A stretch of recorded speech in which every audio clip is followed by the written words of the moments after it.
Hello, hello.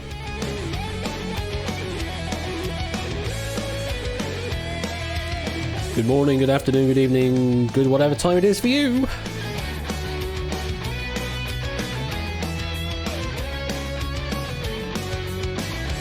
How are we doing out there?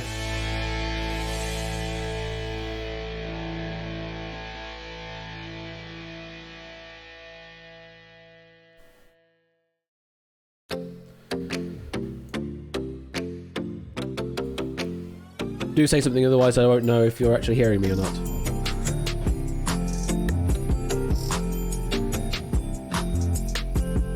We got a trap mix of Deck the Halls. Okay. That's a thing. Hello, Pop Run Comedy.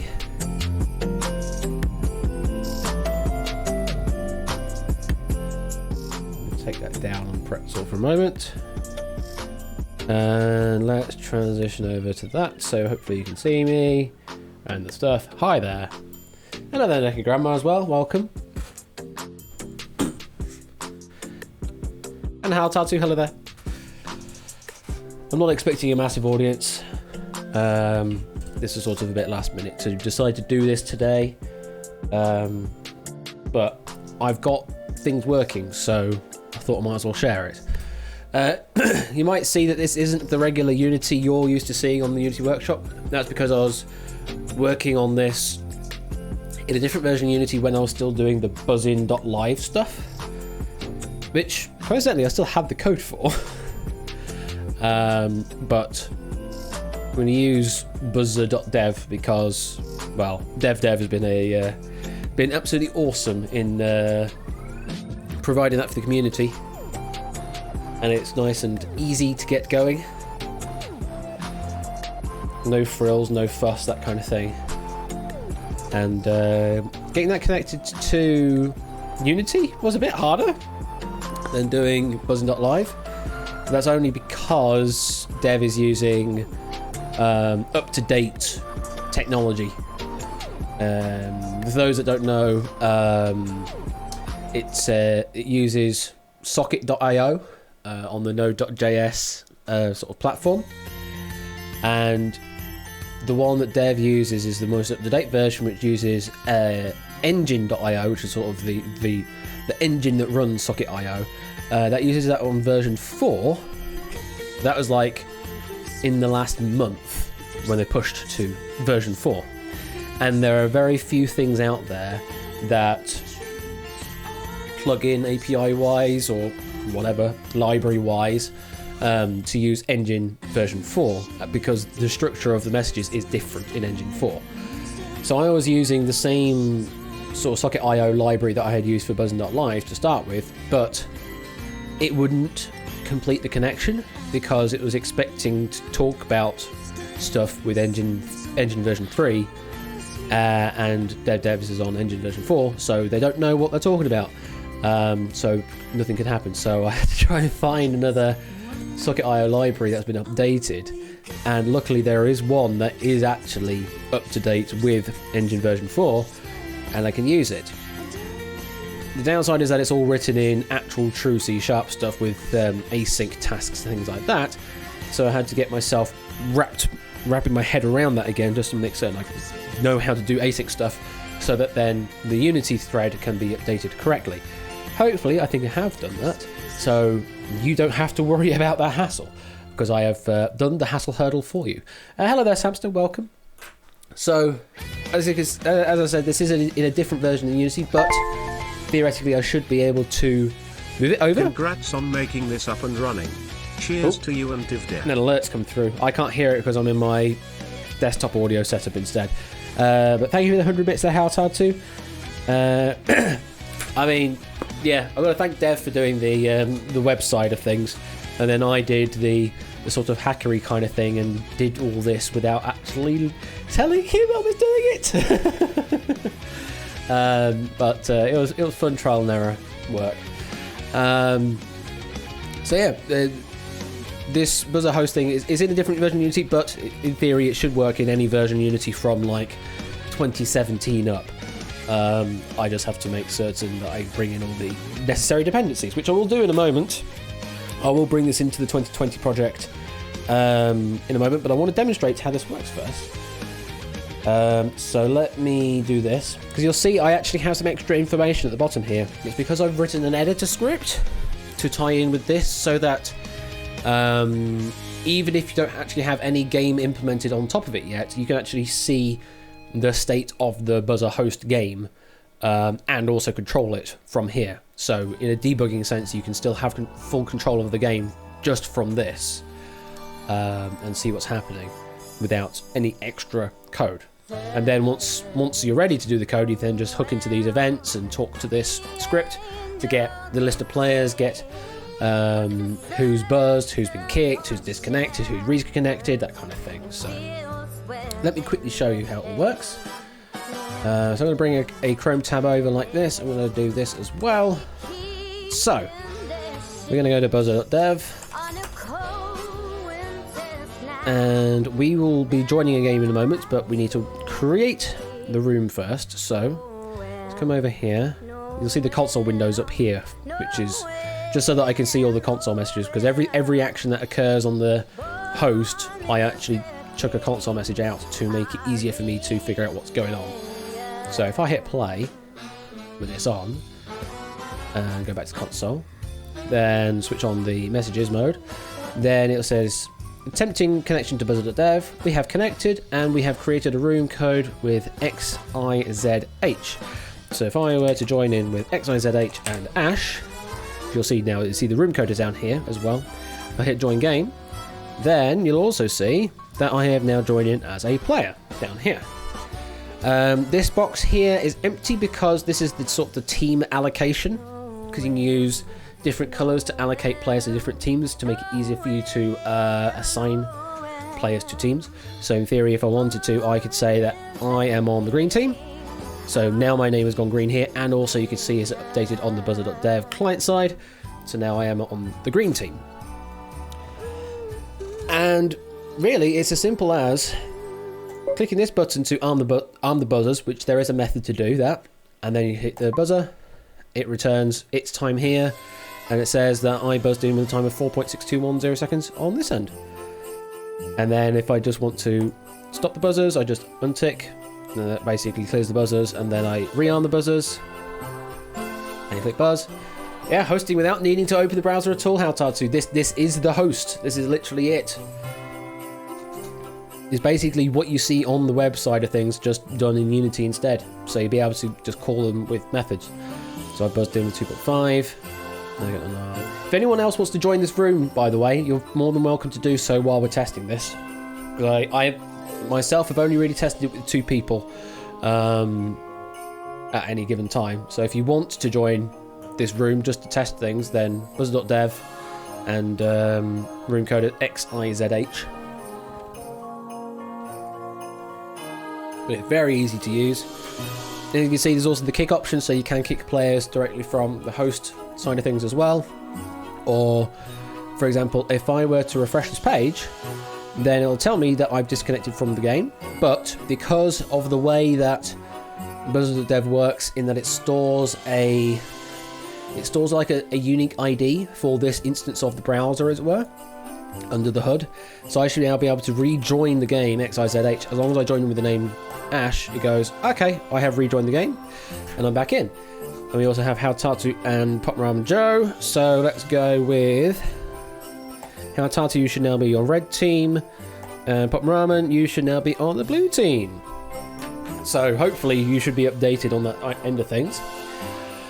And if I arm the buzzers, and if you want to press a buzzer, there we go, Pop Ramen has buzzed in 1.581, Haotatu 4.3360, and I've buzzed in 6.6080 in that order. And I can close the buzzers and rearm them. Magic! Pop Ramen buzzes in first. Now obviously this blue text on the grey background is not very useful, but I'm just using the colour here to represent that they are on the blue team. Doesn't necessarily mean you have to use the blue colouring. I can buzz in with that. So yeah, that's the basics of it, at least. I don't think I've done anything with the messaging yet. Although I think do I have them? Do I actually have that? Okay, I don't think I've dealt with the. The thing yet that you can send a message with it. That's something else I need to do later. Do we have to do the math to detect who buzzed first?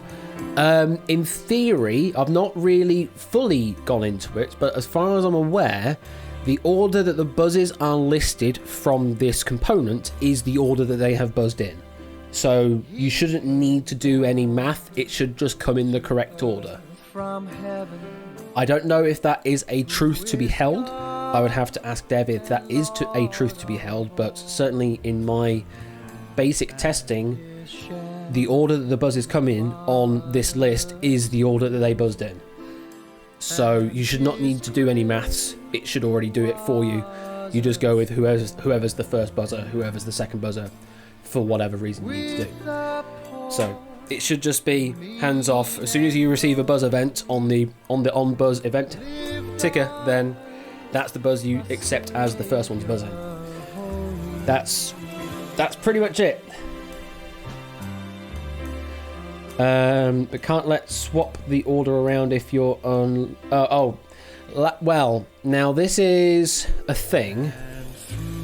The buzz that you send over, there's actually 2 times associated to it that I receive on the host side. There is a client time, which is the one you see, and there's also a server time, which is the one that the server figures out. I don't actually know what the value is that the host web page reveals, but there are 2 times, and you can do some maths on that if you wanted to. You could, in theory, calculate whichever was the first time, as it were, but then you have to allow for a grace period. You have to allow for a half-second grace period or something to then recalculate, which seems a bit weird, must be said.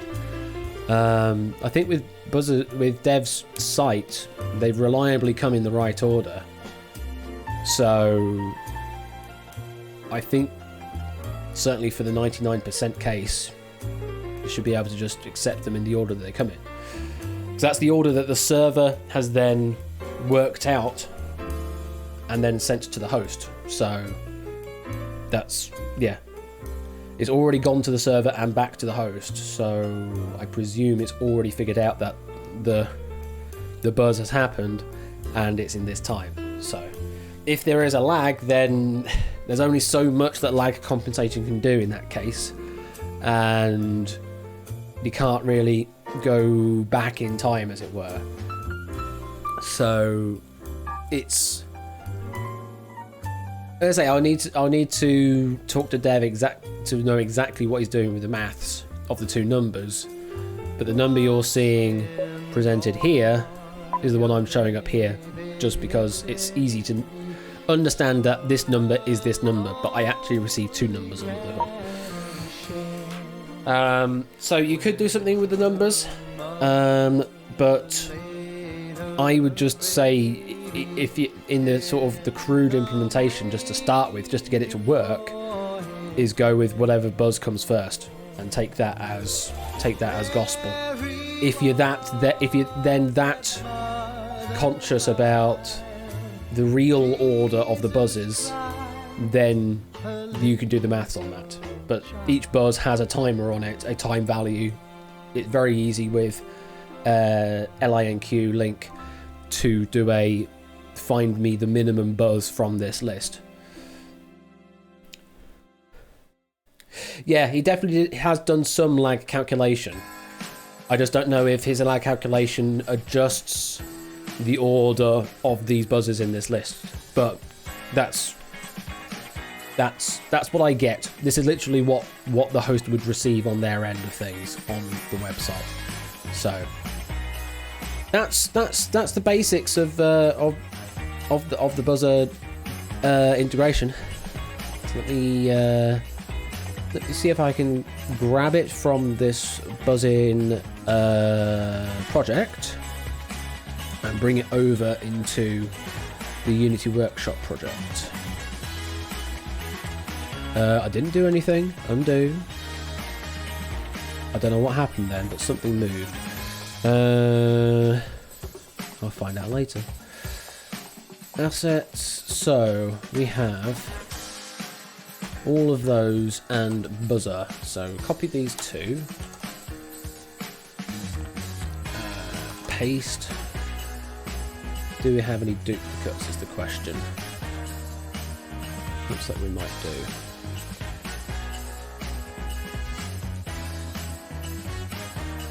So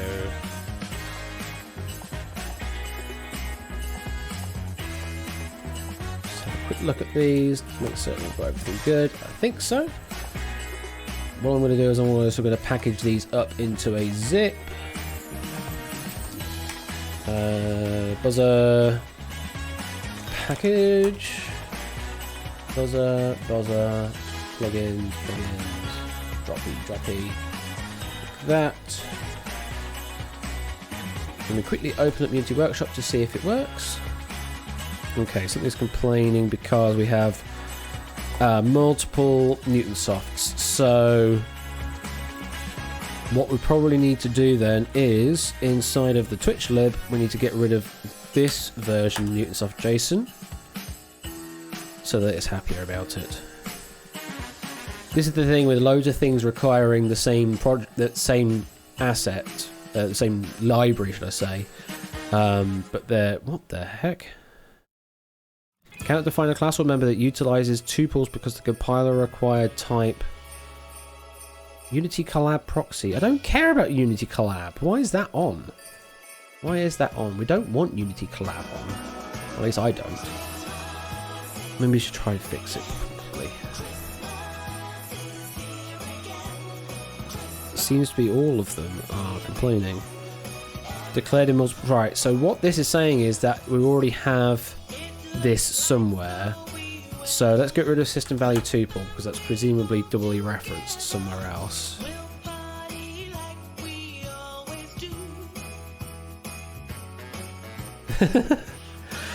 Unity Collab really isn't wanted here because I like to do things my own way, and Unity Collab is, well, we tried using it at work during its beta and we encountered many problems with it and we were very unhappy with using it, so we decided not to use it in the long run. So that seems to be happier. So what I'm going to do is in my buzzer package, I'm going to delete that extra folder, which we don't want. And what I'm going to do, I'm going to drop this into Unity Workshop chat. Like that. There we go. Personal statement to try not to make it look like garbage. Oh, personal statements, those are always fun to do. It's been a while since I've had to do one of those. I don't envy you. I really don't envy you because it's always difficult writing that. Okay, so in the Unity Workshop chat on my Discord, I've just dropped the buzzer package if you want to use it, and the contents of that just need to go into your assets. So buzzer and plugins, they will go into your assets folder. And then hopefully everything should be good. I have to do it over the weekend for finance and accountancy courses in universities.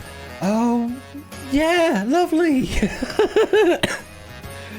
Oh, that's great. What do you want to end up doing with the finance and accountancy courses as a uni? You got a long-term plan for that, or are you just doing that because capitalism is where everything is these days? I'm just intrigued, you know. Probably accountancy since I'm going for either 3 years or 3+ foundation. Alright, okay. Fair enough. Right, so we have introduced that. So we're going to turn the Twitch component off because we're not going to do any Twitch stuff. So we can just disable that, and that takes off the Twitch integration that we did last time. There should be a tutorial for that somewhere. finance degree got you to where you are now, customer service. Oh, lovely. Customer service. I do not envy people in the customer service position. Really do not. Ever since reading all of the horror stories on notalwaysright.com, I have made it a personal mission of mine to at least treat customer service as human beings rather than just a talking board, because they deal with some serious shit. They really do. So yeah, I always try and make them feel like a human being. Last two jobs were at a bank and with an insurance company. So okay, fair enough. What were you doing at a bank? Were you just a bank teller or just something like that? While you do that, I'm going to introduce a buzzer thing. So we're going to add a component, and we're going to call it. Where is it? I did import it, right?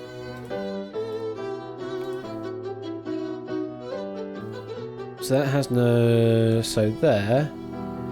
No mono behaviors. What? What do you mean no mono behavior scripts exist in this file? Don't say they've changed the rules. Don't say that Unity 2020 has changed the rules on how this works. Because this works in 2018.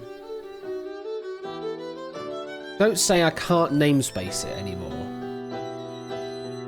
Because that would be really just BS if that's the case.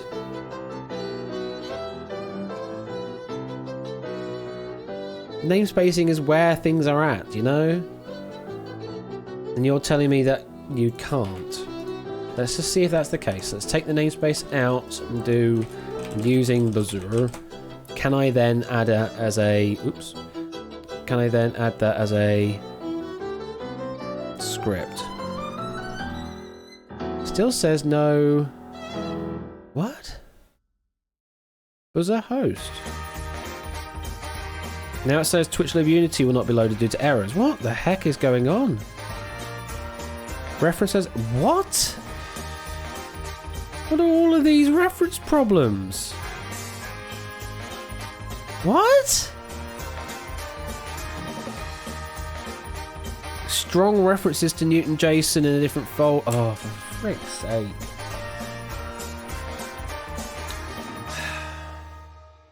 Did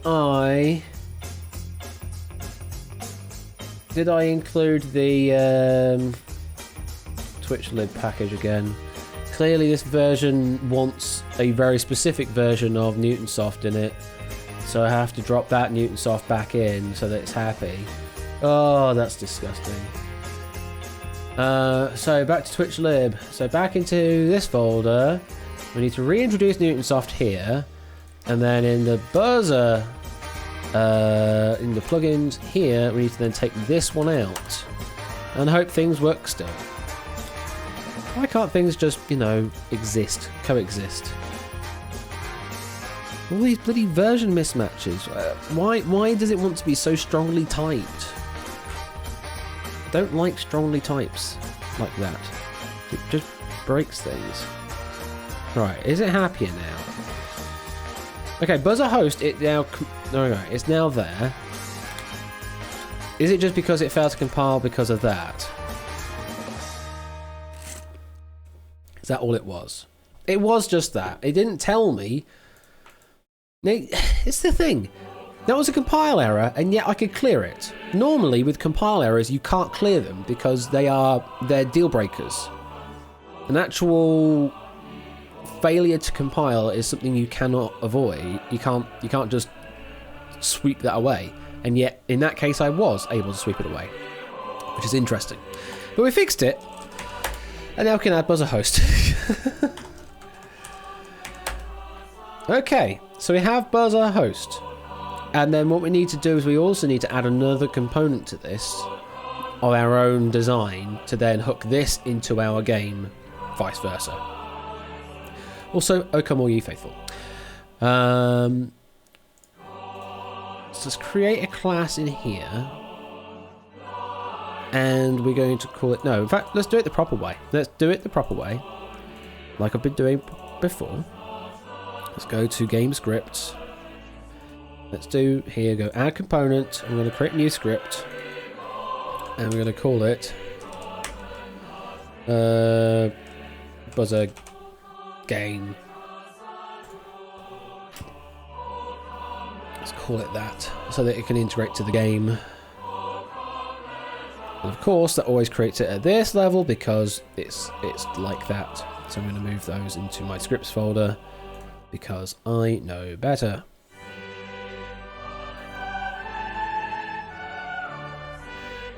There we go. So what I'm going to do is,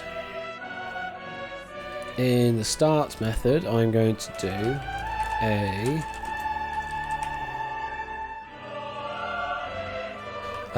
do I want to do it this way or another way? In fact, we'll leave it like that, because I can then write some event methods in here.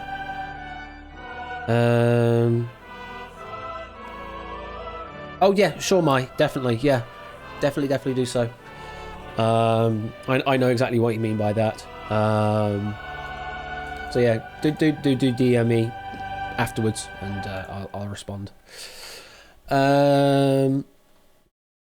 So what we're going to do is we need to have a reference to the game. That's a good start. We'll have a reference to the game in here. And we also want to have a method in here that is called when a player buzzes. So we can say on buzz. And what we want to do is actually have a look at the code for buzzer host and its events to see what kind of event we need to do. So on buzz is a buzz event. Now what are the parameters of that? That is a buzz. So a buzz is all we want. So a buzzer.buzz. You can do something like that. So when we hook this up in a moment, we will get an event call on this method called onBuzz, and it will receive some content to it called buzz. And inside of this, we've got things like the player. So from this player, you can get their name, and then you also got the local time, the server time, and the average time that that buzz returns as. So you'll be able to go on buzz and do a thing. So what we're going to do is going to go game dot. Do we have a select podium option? We do. What we need to do is try and find a podium that matches. Now, what you could do is that you can have the podiums be assigned via players joining the buzzer site, or you can just do a sort of a search in this case. I'm going to do a quick search because I think this is what we kind of did with the Twitch one, is we did a search last time, did we not? Let's have a look. Did we do a search? So we went with, so we did a search here for a player with a certain name. So I'm going to do a similar thing here. So podium equals game.podiums first or default.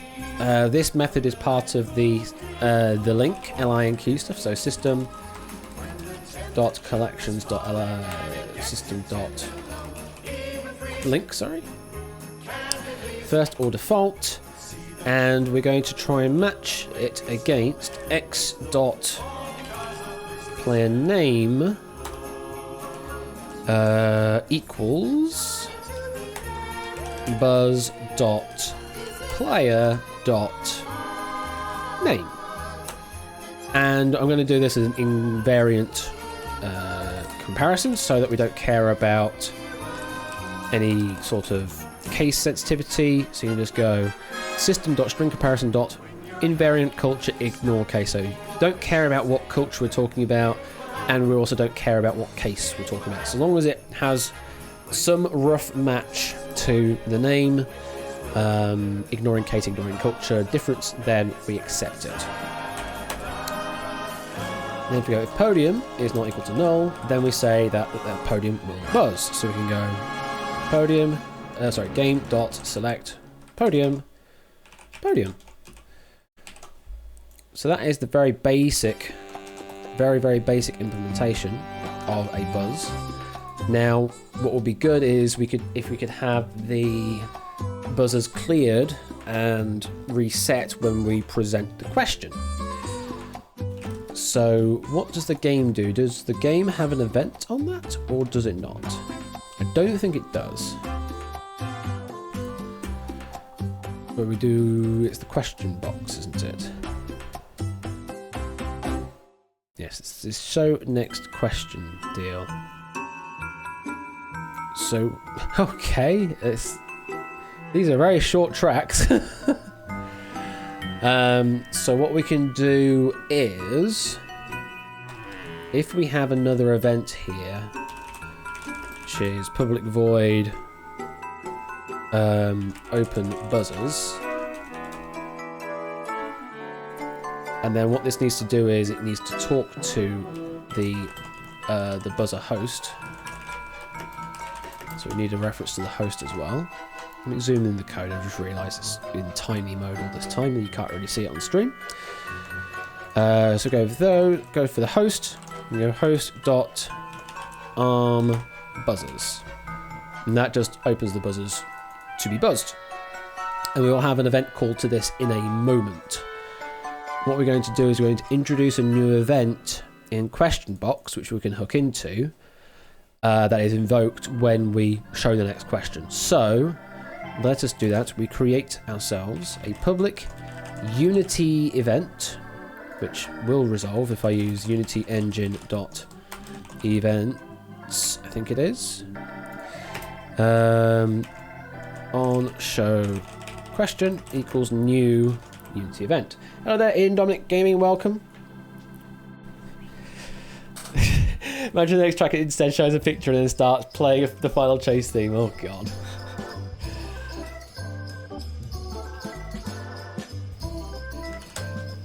I need to get to watching another one of those. It's so irritating having it happen at the same time as work does on the Thursdays, but not much I can do about that. And then the Saturday/Sunday ones are just the wrong time for me. On show question, and what we're going to do is we're going to call that when we do this show next question method. So this we'll do on show question dot invoke, and we'll be able to hook things up in a moment so that event we can say call this method, and then for the buzzer hosting we can say call this method. So let's see if any of that will actually work. I don't know how I managed to stay up until like 6:30 in the morning for that, Mai. I really don't know. I think it was just a case of, okay, I'll stay around and see how it goes. It'll probably only be 3 and a bit hours long. Probably only 3 and a bit hours. And then it lasted that long. So, we need a reference to the game. There's a reference to the game, and we also need a reference to the buzzer host, and there's the reference to the buzzer host, which is already here. Now, on buzz, we need to add an event call. So we create a new one of those. We need to drop in the object, which is actually going to be our buzzer game. So we'll drop that in, and then the function we're going to call is buzzer game dot on buzz.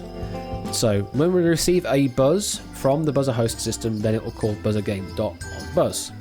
Now, we don't have any protection yet here to say if someone has already buzzed, then don't do anything. So we'll need to do that at some point, but I'm just going to leave it for demonstration purposes so that multiple people can buzz in on the same question, but it doesn't block people from buzzing at the moment, because this just gets called for every buzz that comes through. And then the other thing we want to do is on the question box, so that should be in the main screen question box. There should now be a new event system thing here. So on show question, we're going to add another event call to that, drop in the buzzer object, and on buzzer game, we shall call open buzzers. So this will call this method on the buzzer game object, and we'll open the buzzers, which then will call buzzer host to arm the buzzers. At least that's the theory. So we're going to squish that over there, and then what I'm going to do is I'm going to open up a new tab again, and we'll just test to see if this works. So, as always with Unity, save and save. Yes, both saves are necessary.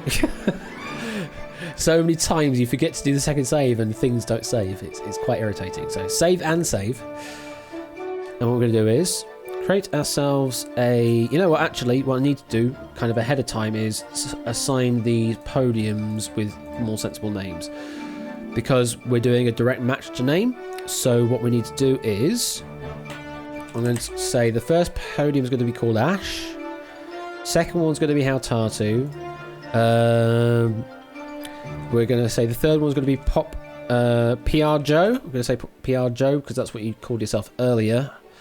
And the last one, we're just going to say, if you want to join in then you can go Tie Raider. There you go. We're going to have that one as well.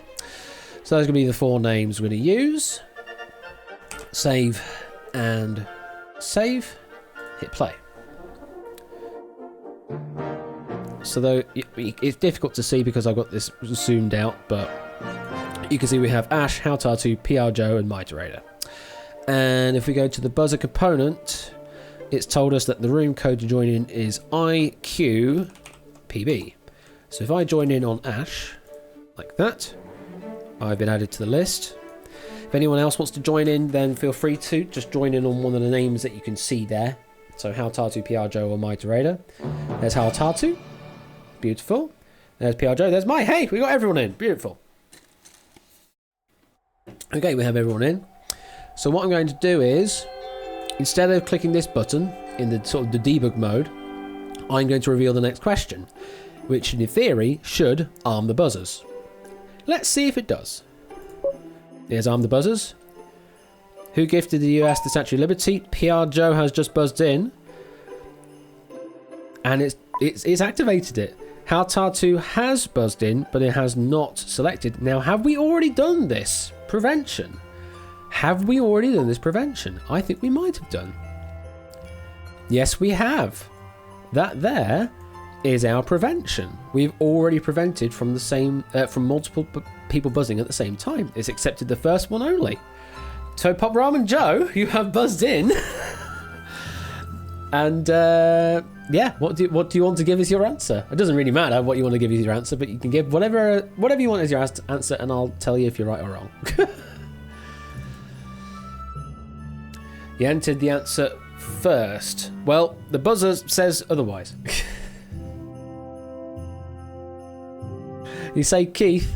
Let's go over here, and we go reveal answer. No, it's Canada, but whatever. I'm going to hide the question away.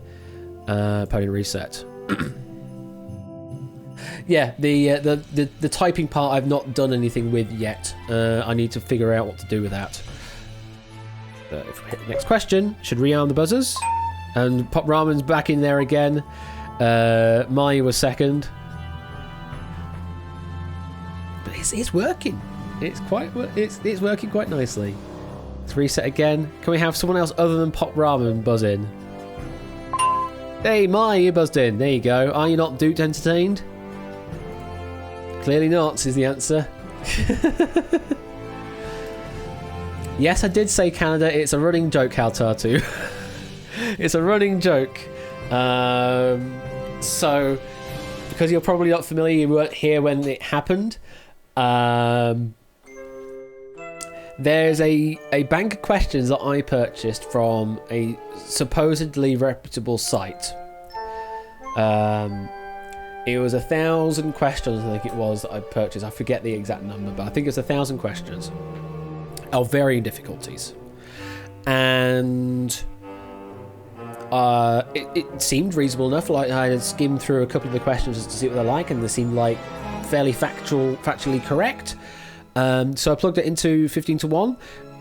We played it with that question bank on the 12 hour marathon, and those questions were fine. But then we got another. We ran another game of 50 to 1 sometime after, and it was coming up with some very interesting questions and answers. One of them was who gifted the Statue of Liberty to the United States, and their answer on the card was Canada. It's not Canada, it's France. But on the card, on the spreadsheet of answers that came through, it said that the answer was Canada. Similarly, there was also another question about what is the name of the famous bridge in San Francisco? You know, the one that everyone knows, the Golden Gate Bridge. Yeah, that one. And no, it's called the Silvergate Bridge. That was another answer. They had Silvergate Bridge as the answer for some reason.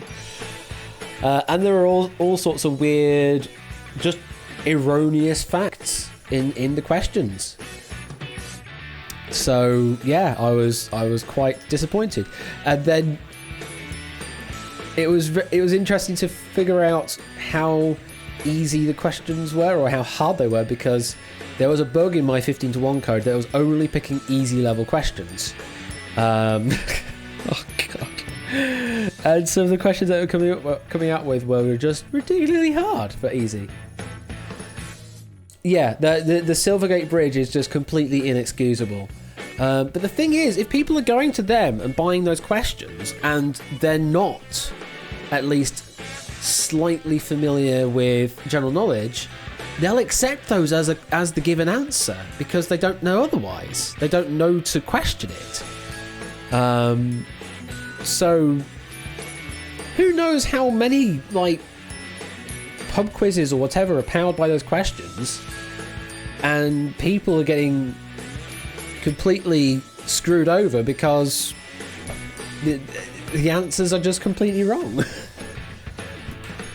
It's just a complete falsehood for some reason. I don't know why, but it is totally inexcusable. Now, there's an interesting thing that came up the other day. I got an email from the Question Company because I had looked at them previously for getting questions, but they were more expensive.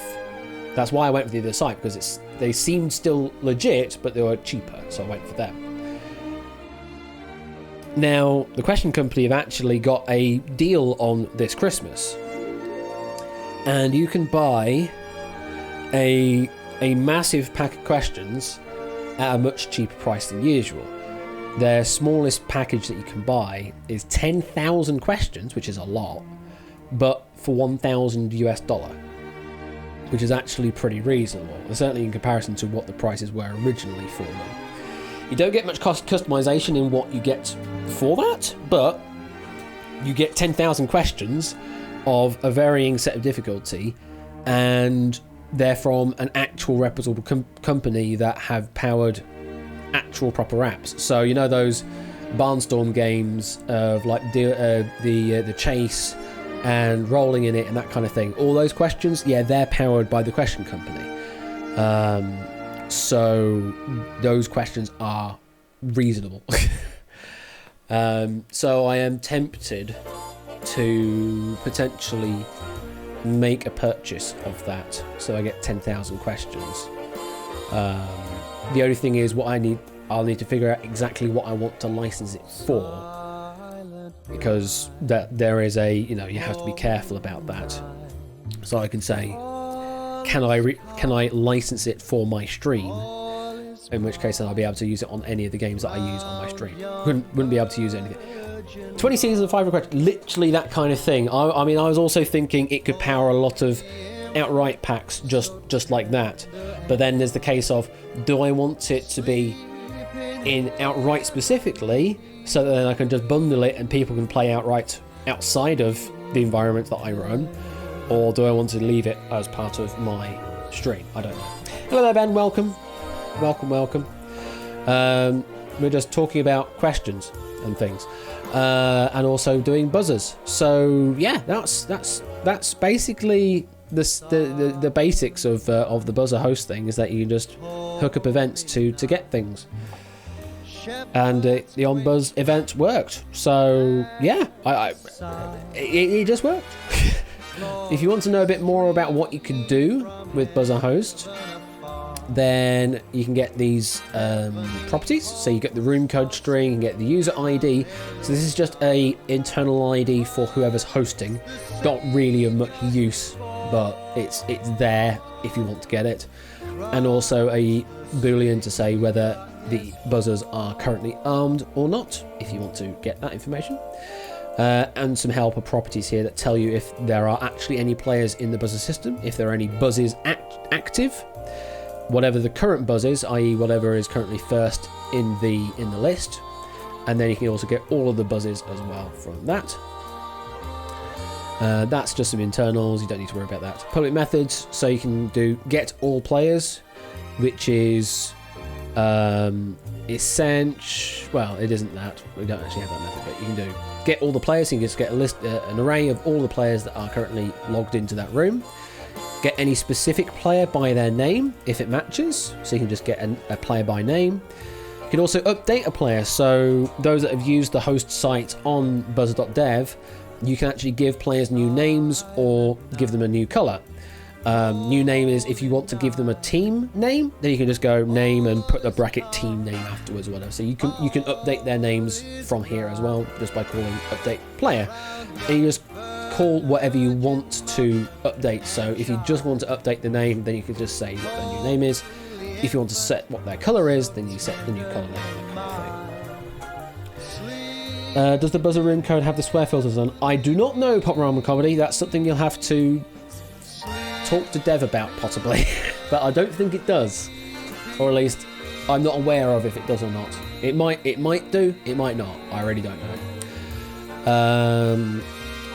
You can arm the buzzers, you can disarm the buzzers, you can kick out a player if you know who they are, and get current buzz and get all buzzers, which is the same as these two here, but as a method instead of a property. And that is basically it. That's essentially Buzzrhost as it currently stands. As I say, it can't do answer input at the moment. I haven't implemented that. That is something I can add in the future. So yeah, that's Buzzer.dev. that's it. It's as simple as that, basically.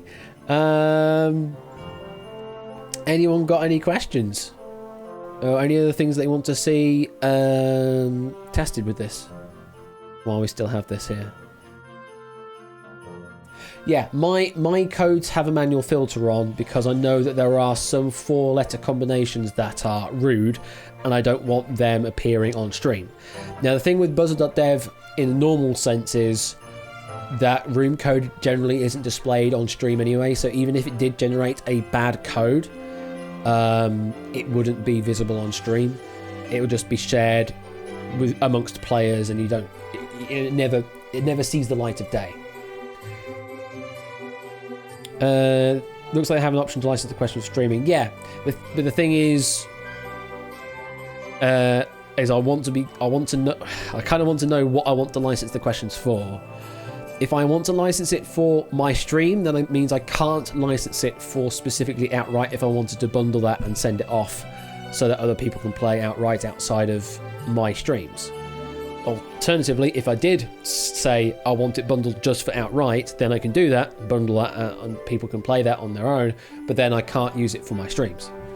I can't do it for both, unfortunately. I'd have the data to be able to do it for both, but legally I would not be able to do it for both. I'd only be able to use it for one particular purpose. And I think for now, I would end up deciding to do it as for my stream, so I can use it on whatever games I want, but it will just be on my stream, so you wouldn't be able to. Well, you say that, but the bundle that I am looking at, I sent a message to them inquiring about it, and it would seem the licensing restrictions are slightly more restrictive on that. Yeah, if I wanted it to be multiple licensing or something like that, then I would have to pay more for it. But for the bundle that they're offering for Christmas, from 10,000 questions up, it sounds like they are only allowing it for one specific use in the licensing, which is reasonable. As I say, offering 10,000 questions for a small amount is all right.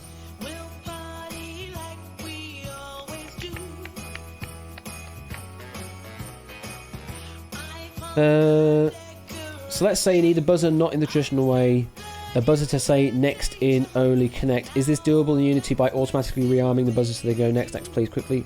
Yes, absolutely, Haltatu. So what you would do is, once you receive an on buzz, let's just put the theoretical code in there. So what you can do is you can go on buzz, and all you do is go host dot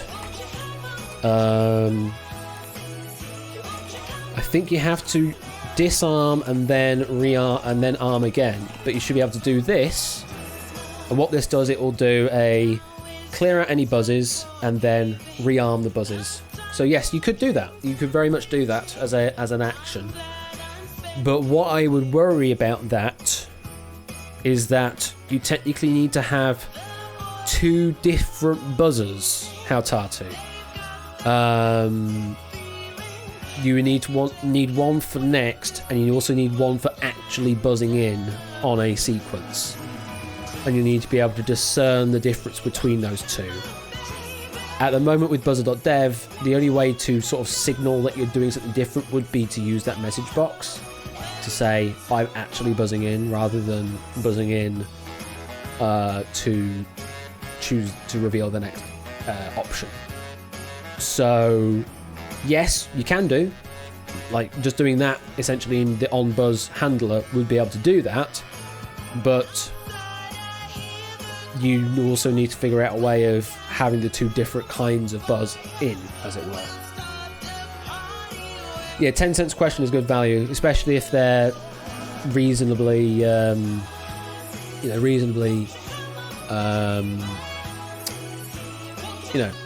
worded, which from the sounds of things they are, because they're a professional company. Reputable, that's the word I'm looking for, yes. Probably work for Price is Right too, just set a statement to catch whose turn it is to bid. Yeah, essentially, yeah. By handling if it's the first, second, third or fourth buzz. Again, how to, not really, because you can buzz in to answer on the first, can't you? You can either buzz in to answer on the first, or buzz to reveal the second, then buzz in to answer on the second, or buzz to reveal the third, buzz in to answer on the third, or buzz to reveal the fourth. You could do that, so you could have one person that is sort of like the captain, and if the captain would to buzz, then it means you're answering. But if it's someone else, then count it as we want to move on to next. You could do that. Very true. You could do that and have different people delegated to different tasks, as it were, for the buzzing.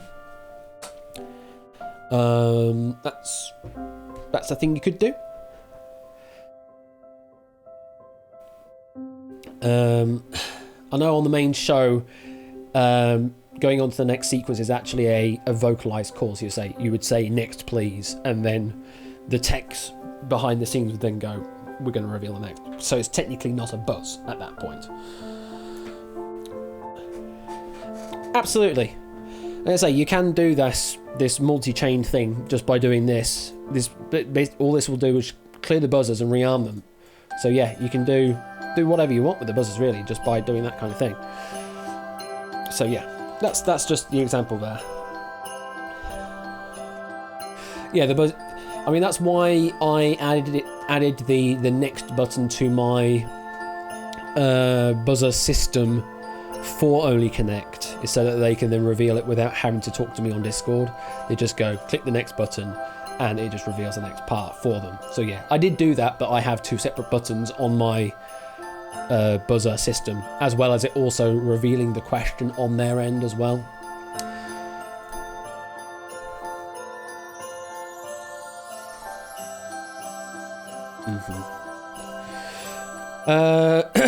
So yeah, that's kind of it for the buzzer system. I'll need to add in at some point the handling of different answers. But it's very Ronseal. It does what it says on the tin, as it were. There is another thing that I would want to add in as well, is to be able to rejoin the hosting to an existing room, just for whatever reason you might have lost connection and you want to reconnect to it. Then yeah, you could do that, but I need to add in the system to be able to rejoin the lobby as host. At the moment I don't have that in, but theoretically it shouldn't be too hard. Just depends on how well it persists the unique ID for the player in this system, because this isn't a browser. Cookies aren't necessarily the same way. Can the system at least read the answers? At the moment, no. Although, do I actually have the method in there yet? Okay, I do. I do have it. Oh, okay. So yes, I can. It's on the player. Oh, okay. I may have already implemented it without realising it. Okay, so yes, maybe. So what it should be able to do is, if I put in here debug.log, I can say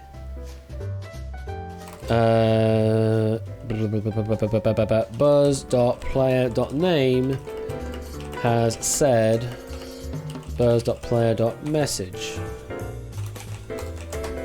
So there is actually a message property on the player that I completely forgot I added, and that in theory should be the message that they sent at that time that they buzzed.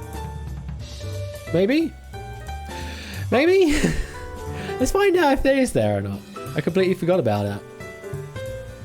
So if we start that off, we got a room code of club. So do that. I've joined in as Ash, and I'm going to answer with blah. Hello there. So let's arm the buzzers and buzz.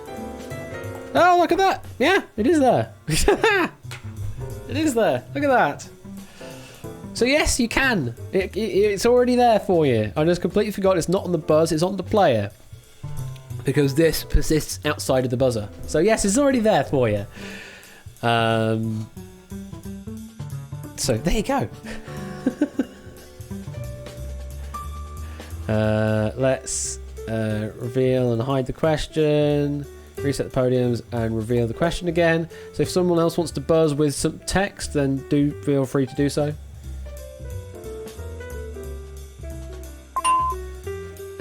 My trader has said Canada. Is Canada the right answer? It is on this card, yes. So you get to change one of those. There you go. So yeah, it works. It works. Magic. It actually works. I'm kind of impressed by that. I completely forgot I implemented that. Hashtag it just works. I know, right?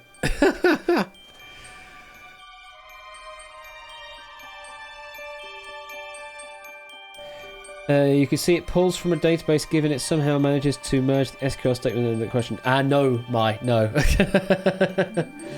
It doesn't. Well, it's not necessarily a database. It's a flat file database. It's a CSV file. But we jokingly put in some SQL statements into the question text to make it look like we're doing some SQL injection testing, but we're not. So, yes, but no, There's a couple of people when we were doing the CSV reading test. People were just joking with SQL injection and Bobby tables, so we just ended up putting some of that into the question text just to see what it did. Yeah, it just preserves the text as it should be. So yeah, it's not an SQL database, but it's a CSV file. Yeah, well, that was a short one, wasn't it? Could you have the answers written on the right side along with the names ordered by fastness? Oh, along in this thing? Yeah, I suppose I could do. Suppose I could add that in on the inspector to make it a little easier to debug. Yeah, very much could do. The thing with this is that this is supposed to be just a sort of a dev preview on what's happening. It's not supposed to be a be-all end-all that you see the entire state of the game from this system. It's only there as a stopgap to help you at least get off the ground running. In this case, Haltatu, if you're not the first to buzz, then at the moment it'll only say whoever buzzed first what their answer is. But it does have the information in there, so there is information in there. Although actually, no, technically, the message doesn't care about the podium selection. So if you buzz in with an answer, then it should actually say it. Let's just unlock the buzzers. So you should be able to buzz in with an answer, Haltatu. You might not necessarily podium control, but yeah. So it has come up here. You said Canada, but you weren't the first. But it is there. Your answer did say Canada. Mine also said Canada.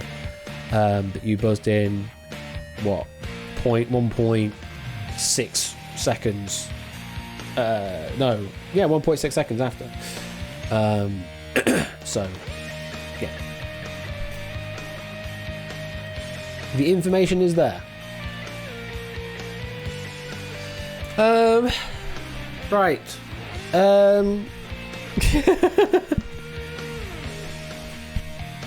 Any other questions? Any other things? Any other?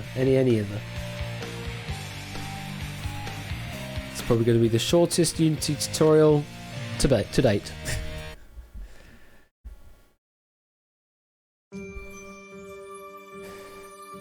What's next for Unity Workshop? I don't want to get down into the depths of panel quiz attack logic, but I know that's a thing I need to do at some point.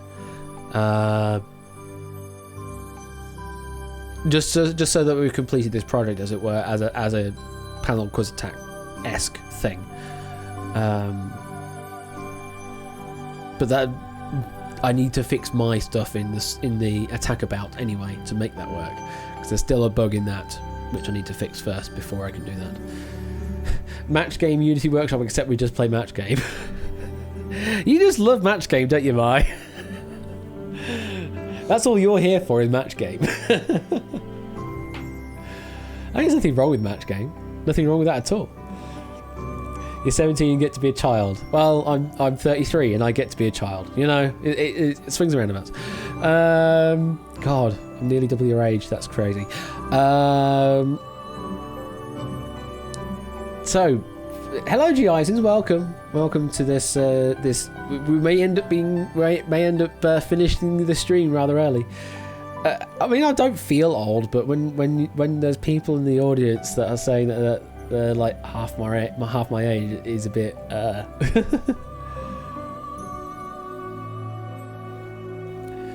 Video seems to be an easy few moments if I'm past language history. Yeah, it should be. It should be fairly easy. Like all of this is all Unity event stuff that we've covered before. They've just got special parameters to them.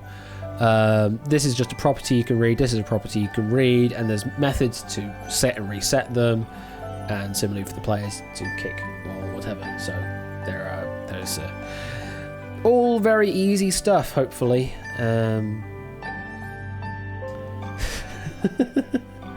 Half your age at 17 is a sign of being old. Oh shit, I'm 32 and therefore old as well. I don't feel like 33, I really don't. I really, really do not feel like I'm 33. It's very weird. The only time you use PowerPoint for game shows is to make animations and titles. Nice. Well, now that you know Unity, you don't need that anymore for your animations and titles. You can do it in Unity. Oh, bad back, yeah. Stretch.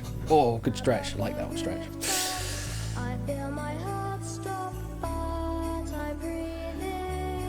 Did our big Christmas giveaway at work. We ended up doing it online this year because of stuff. So it went well. Trying to clip that. Cool. That's nice. Good to hear. Good to hear. Genuinely walking through town today, I paused and said, "Ooh, me back!"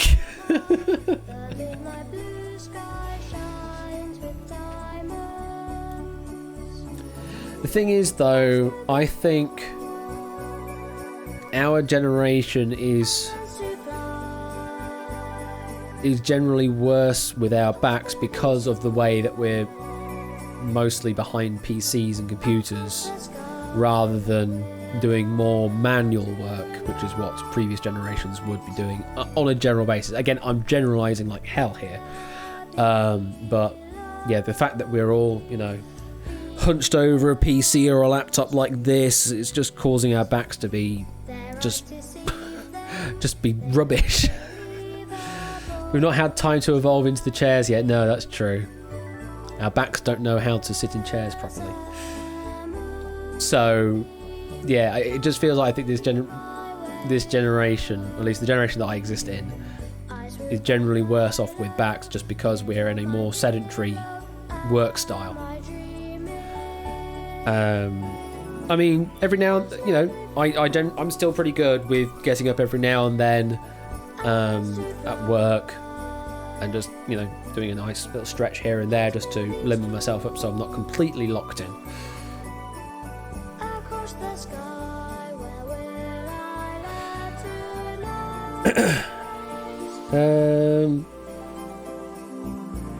Yeah, anyone got any questions generally on Unity stuff while I'm here?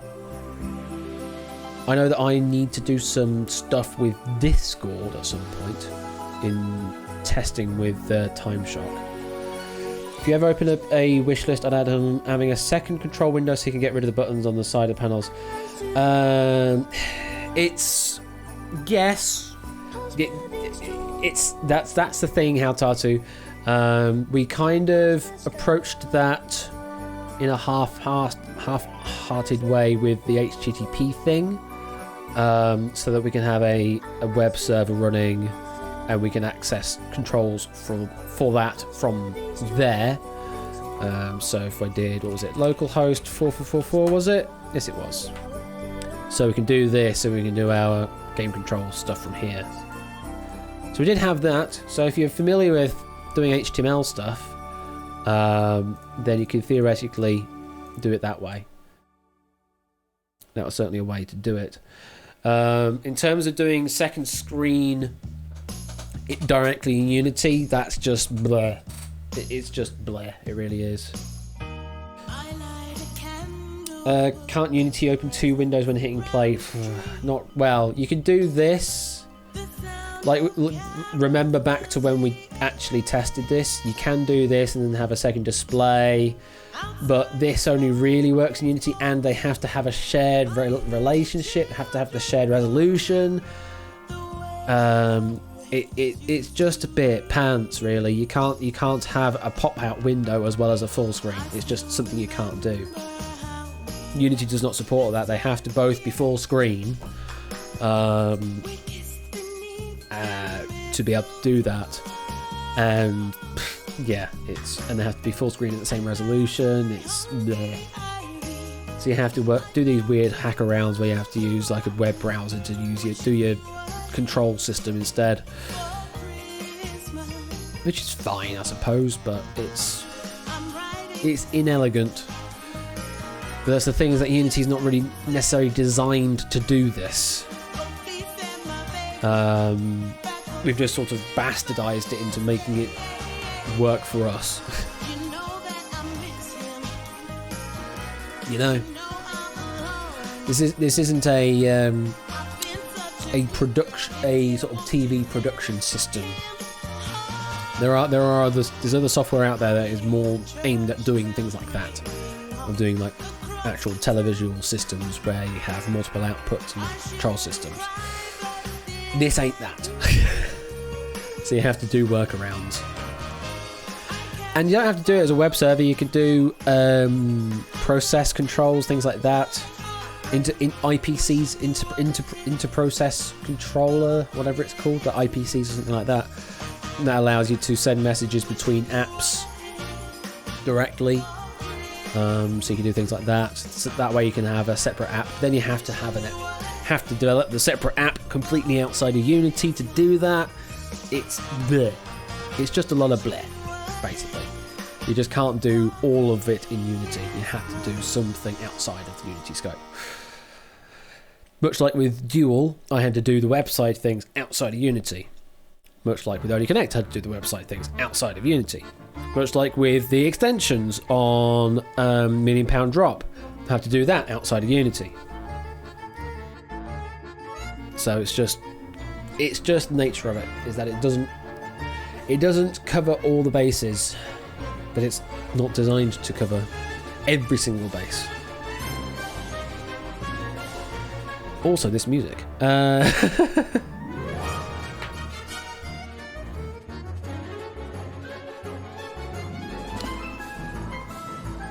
Very much this music, indeed.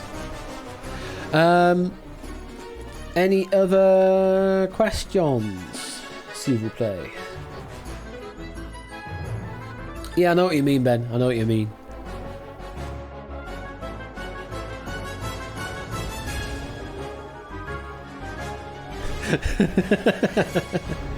What am I getting for Christmas? Oh, I don't know. I don't know what I'm getting for Christmas. I don't know what I'm asking Santa for either.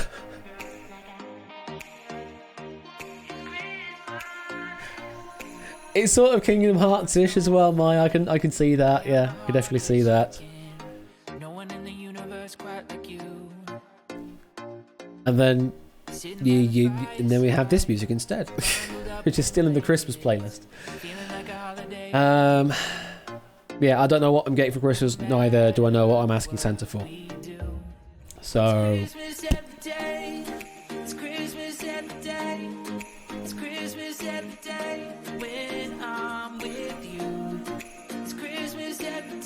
Christmas every day. Did your card show up? I've not. No, I've not had a card come up yet. I'm expecting a card then apparently. No, I've not seen a card come through yet, Ben. If you have sent me a card, then it means I need to know your address so that I can send you a card in retaliation. That's not how Christmas works. It's not retaliation, but in return for a card. I love some of the synonyms I come out with. It's just like, nope, that's not the right synonym, but I'll go with it anyway.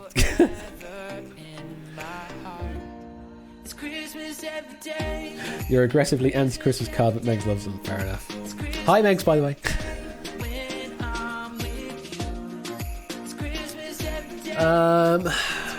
Ash will send a card and a USB stick of a Christmas game show with 10,000 questions he bought from the Question Company. I'm not going to send that. I'm not going to send $1,000 worth of content just like that. Also, that's sub-licensing and I'm not allowed to do that. Ah, right. I don't really send any, to be honest. Used to do it every now and then at work.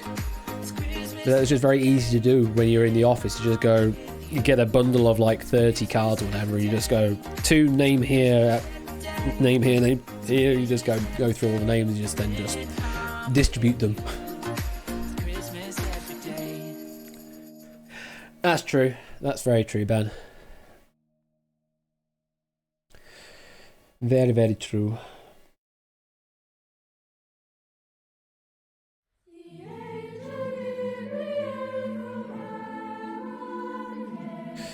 How go from an Excel sheet to Unity inspector fields automatically filled up so preparing the next show is low maintenance. That is basically just making a CSV file how to. So we did cover that before.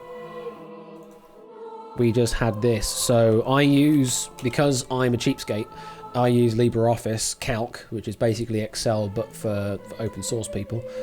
And you just create a spreadsheet, and then you save that in a structure that you're already familiar with. So if we have a look at this, this is a CSV file we generated before, and this is where we got some of this fake SQL injection in it. So we have three columns here, and the headers are what matter. So we've got a header called ID, a header called question, and a header called answer. Obviously, if you're going for multiple choice, then you can add more columns as necessary and call them what you need to. ID doesn't really matter, but for your own personal benefit, it's there. Then you have the question text and the answer text like that, and you can save it as a CSV file, so comma separated variable. If I reload this and I look at the CSV code, because there should be some CSV helper stuff around here, we go to the question box, which is where it actually loads it in. So in here, we have this block of code here that loads the CSV data. So you go text reader, so read the text from the question CSV file, then use a CSV reader to convert this text into sort of contextual CSV data. CSV read and read header. While you read the CSV data, so this is reading, so you've read the header to get the context, and then this is reading each record. And you just go, get the field at ID, get the field at question, get the field at answer, and populate your question, and do your thing. And then at the end, we just go and shuffle the question order, like that.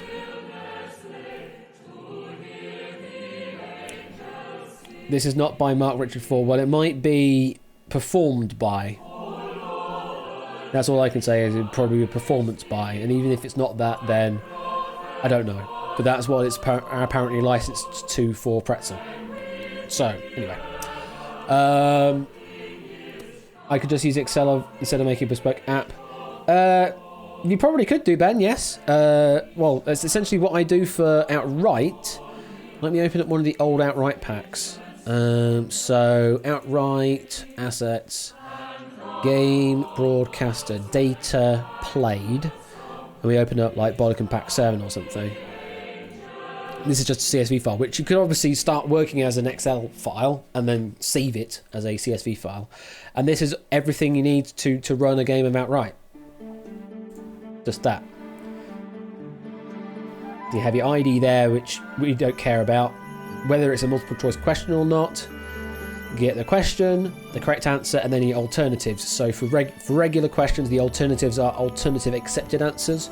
And then for the multiple choice, it's just the multiple choice options. So you just have that, write it down as CSV data, and then import the CSV data in the game, and away you go.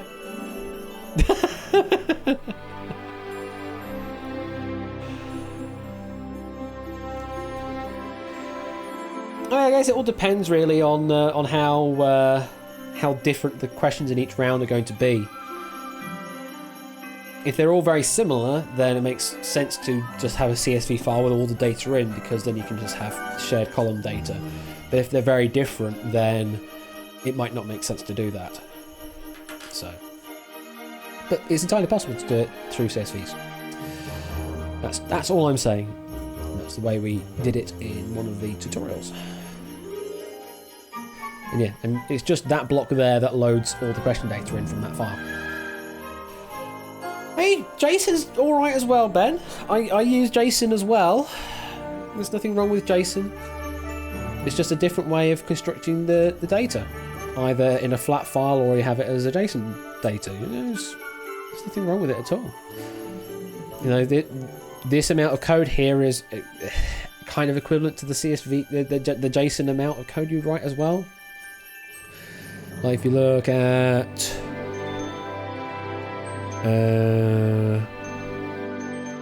like wipeout.sln, you find the syntax so fiddly when compiling it. Okay.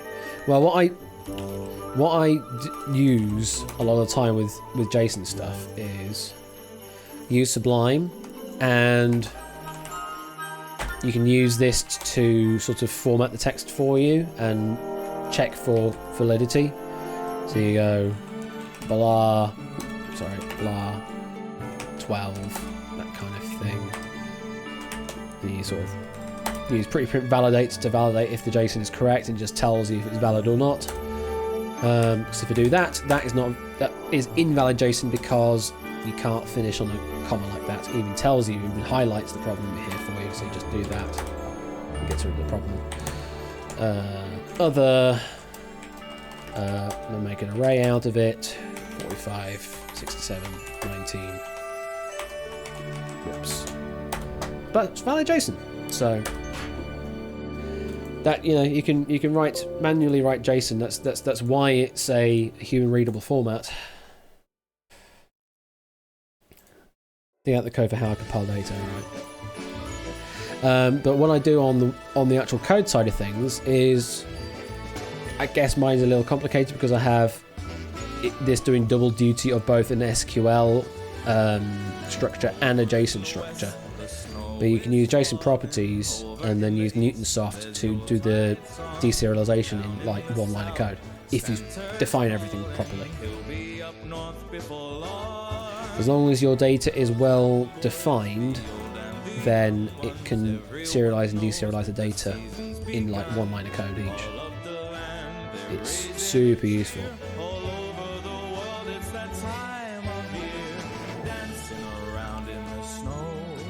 There are children with faces aglow. Wherever they're from, it's Christmas all over the world.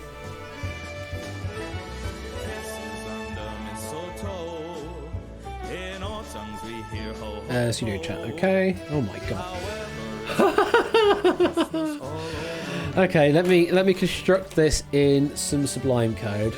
Let's put this in here so I can sort of construct it all in one code file.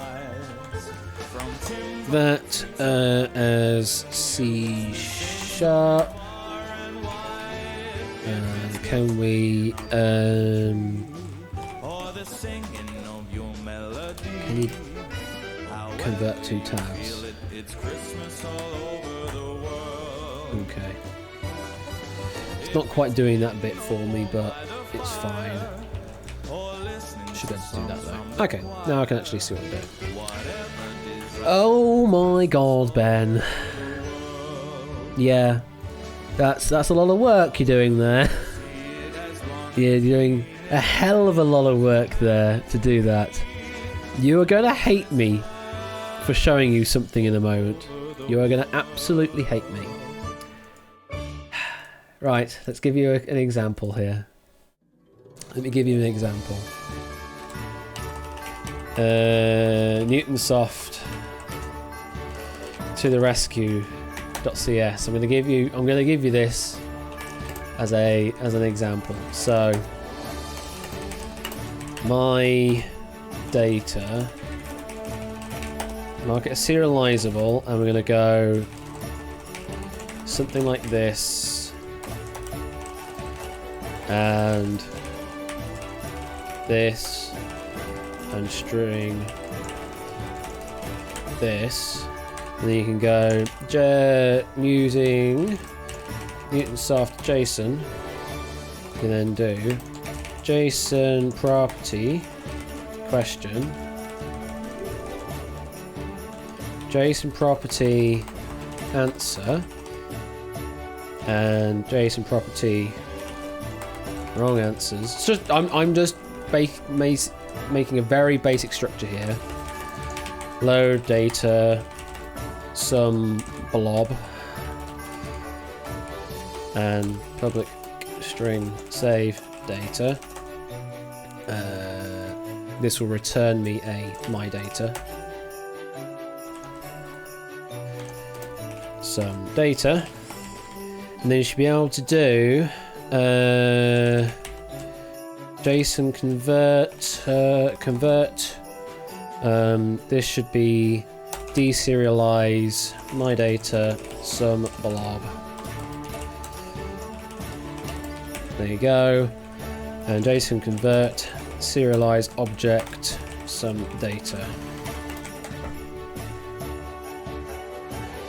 That's basically it, Ben.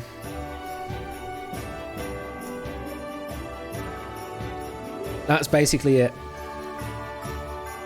So you create the structure that you want to save, however you want. Make sure they're marked as serializable, and then for each property or field, you mark it with the JSON. You don't actually have to do this, but I do this so that I can well define it so that I know what I'm doing. I would give each one a JSON property, and it even deals with arrays and lists just off the bat. I think it also works with dictionaries off the bat as well. And then all you do is go, chuck in some data. So if what I can do is, if I wanted to quickly test this out, in fact, I can make this static, make this a static class. So make it a static class, get rid of extra stuff I don't need. And you go public static, void save test file. He says, oh, because I've taken the C off. So what I'm going to do is I'm going to do a very quick. Now this is just one object, but if you want to make this to be multiple objects, obviously you can just make it an array like this. So you're going to go my data, my test questions equals new, like this, new my data. Question is, what is the capital of India? Of course the answer is I. The wrong answer is new, J, K, and L. And then do another one. New my data. Question equals what is 2 plus 2? Answer is 4. Wrong answers is new. 3, 5, and 8. And then if you do save data, my test questions, and you do like you just need to do like write, what's it called? Text writer. Oh, what's it called? File.write all bytes even. Write all text or whatever. File.write all text. The path is going to be application. So I need to use the Unity engine anyway. Application dot persistent data path plus test.json, however you want to do it, and the contents is that. And then I just need to call this somewhere, so if I just go in the game, just very quickly, and do Newton soft to the rescue.save test file. If I can spell. There you go. Newton soft to the rescue save test file. And that should do it. Assuming I can make these data strings editable in a build. Yeah, absolutely. Yeah, very much so. This is just simplifying your doing this. Because that is a lot of mess to deal with. A hell of a lot of mess to deal with. That boiled down to that, essentially, is what we're looking at. So if I come into this, it works, but it's very hideously unmaintainable, Ben. Like, take this, and what happens if you need to add a new field somewhere? You know? If you need to add in a new field somewhere in here, what do you do? That'll never happen, he says. That's never true in programming at all. Never true. So if I run this quickly, so that's just invoked the game, which means now it should be, if I go to app data, local load thing, I go in here, am I a default company still? I probably am a default company, yeah. Am I a default company? Who am I? I am an ATB, okay. ATB, Unity Workshop, there we are. There's a test.json file, and there it is, all all nicely printed out. And of course you can do a pretty print if you want to actually see it formatted. So there it is.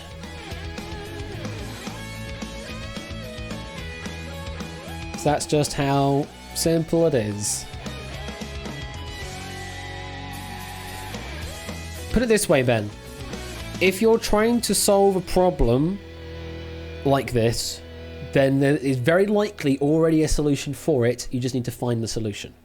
That's the programmer thinking these days, is that if there's a complex problem for you to solve, it's likely that someone has already done it. You just need to find it.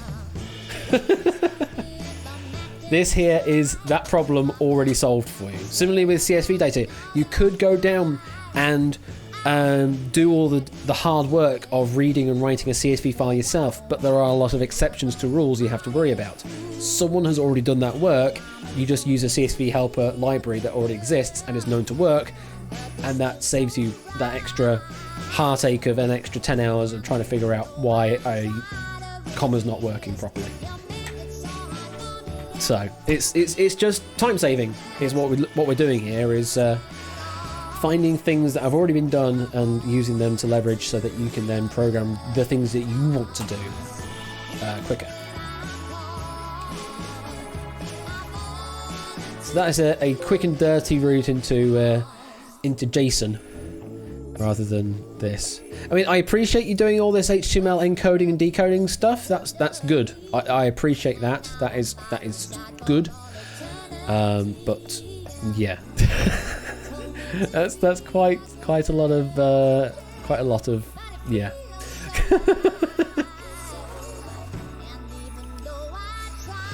Yeah, it is Ben. It is numpty work essentially, because it's completely unnecessary when you can make the compiler do the work for you. I'm gonna say, so long as this is well defined for the JSON system, then this and this will work. You just don't need to worry about any of the conversion code because it's just there. The problem goes away. I use Newtonsoft all the time for my getting data from the question database. So that sends data to me in JSON form, and I just go and get the data from that. Alright, catch you later, Ben. And similarly for the Buzzer dev stuff, that uses JSON, and I use Newtonsoft. Not in this sense, I use a different way. I use the Newtonsoft JSON link stuff, so that I can sort of dynamically look through the JSON data instead of deserializing it like this. But I still use Newtonsoft to do that.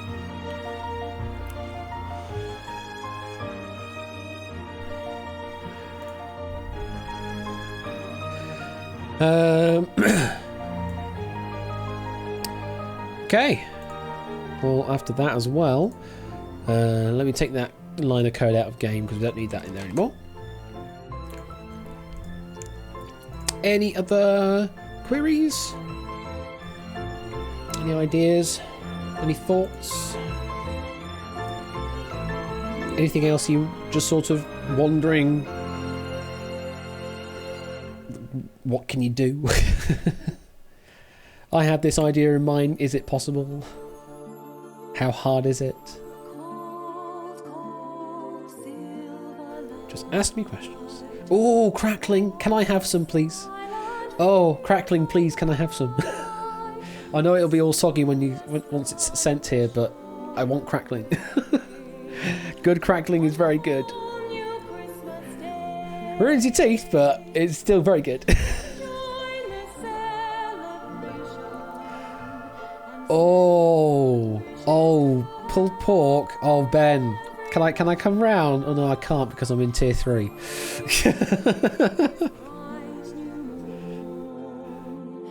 Oh, that does sound good. That sounds very good.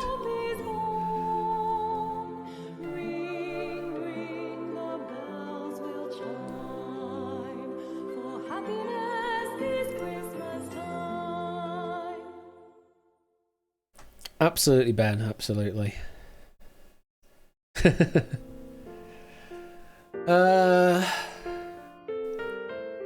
Of course, Ben. I mean, we'll also be dealing with wanting to do Q&L as well once this whole thing has happened as well. Hopefully we can have Q&L happen in 2021. Because that is a thing that I've wanted to have happen. It's just, this year has been a year.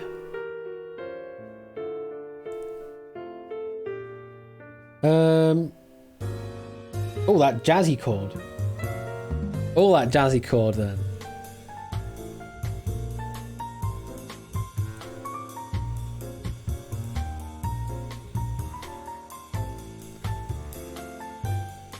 This is quite nice. This is filth. Hey, it's not as filthy as the 12 Days of Christmas one when you get to like day 7. That's filth. Oh. We're going through different styles. Okay. I'm okay with this. I'm okay with the different styles.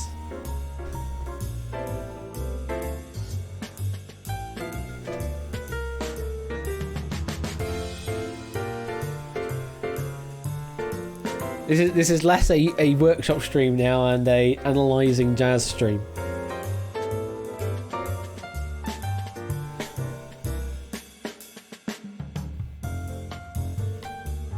And another style.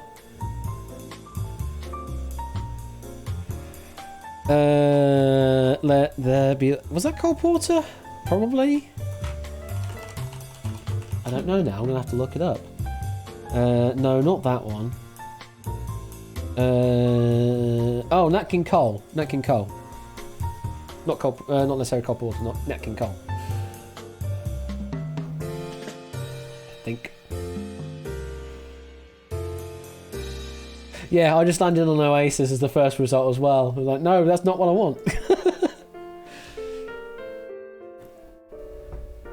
I'd like to solve... Yes! Yes! It's a before and after puzzle. There you go. Nat King Cole Porter. Yes, it's a before and after.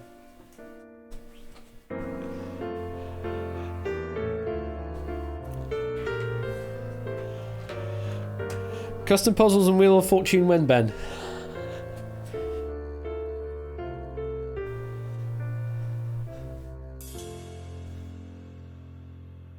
Oh, nice. Also, free play when?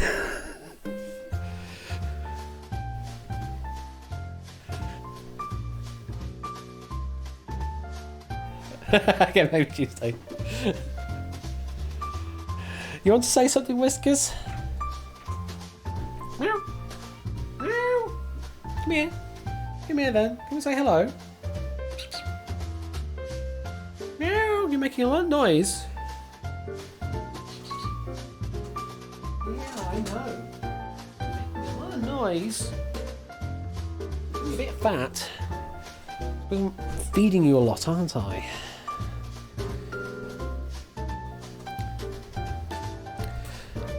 No problem, Ben, and I look forward to what you have in store for us this evening. I mean, I know what that is, but I'm not going to say.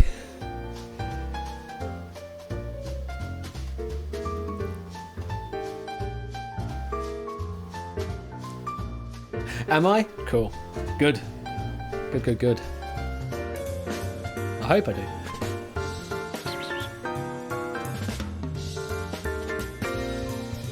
Well, this Dick Walter is very good at his jazz Christmas. May have to permanently like this album so that I can get more jazzy Christmas. Well, take care though, Ben.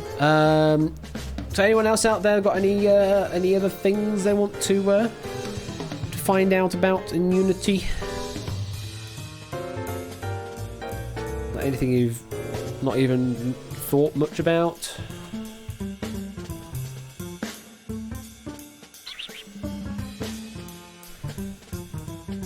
Or am I going to end the stream there? Yeah, some very interesting smelling stuff up here, isn't there, Whiskers? This is food.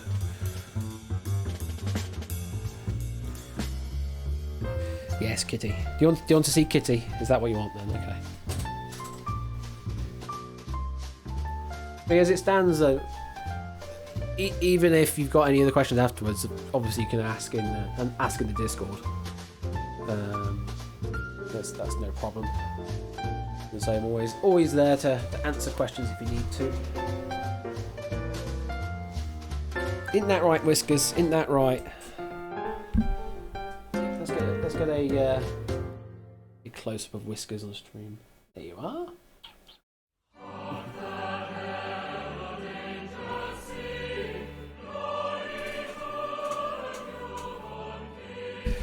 Alright, I think I'm going to end it there then. As I got the Buzzer package in Unity Workshop, so do feel free to use that. If you're having some problems with hooking things up and things multi-compiling, then just let me know again in the channel and I'll try and figure out how to fix it. But hopefully it should just be a case of deleting one thing in one location and deleting another thing in another location. That's about it. It should then hopefully work. And yeah, if there's new features that come into the buzzer.dev site, then I will try and get those added into the system, and then we can update the plugin to add extra functionality. Yes, Auld Lang Syne is a Scottish song, yes.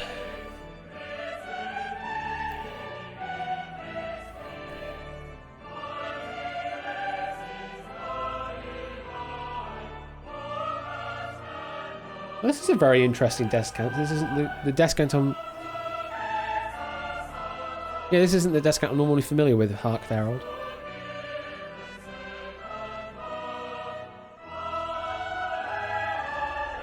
I wonder what version that is then.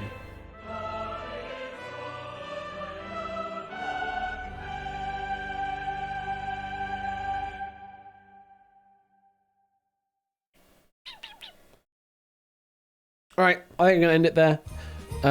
Thank you for stopping by and tuning in to this. There'll be more interesting stuff in the workshop come soon, but we're getting closer to Christmas, so it may not end up being any more workshop episodes until after Christmas happens. So yeah, for now I think that is going to be it for Unity Workshop this year, but hopefully if there are any interesting topics that people want covering in the new year, then I will do that and cover it. And I'll be around for normal stream stuff Wednesday and Friday next week. I'll be around on Ben's stream tonight as well, of course. And there's also Hit It as well, if you're into video game music. There'll be a video game music quiz over on the Hit It Discord, which I do have linked in the schedule if you're interested in that kind of thing. That'll happen some point after Ben's stream. I've tentatively said 11 PM, but it may end up being later than that because they haven't said exactly what time it will start, but it'll be something like that. So if you're interested in that, then do hit it as well afterwards. So from the Unity Workshop, I think I have to say Merry Christmas, Happy Hanukkah, any other Merry Kwanzaa, and any other festive period of time that I have not mentioned. Do have a great time of year, and I'll see you around on Ben's stream tonight and back on my stream Wednesday for some more 12 Days of Christmas. Bye!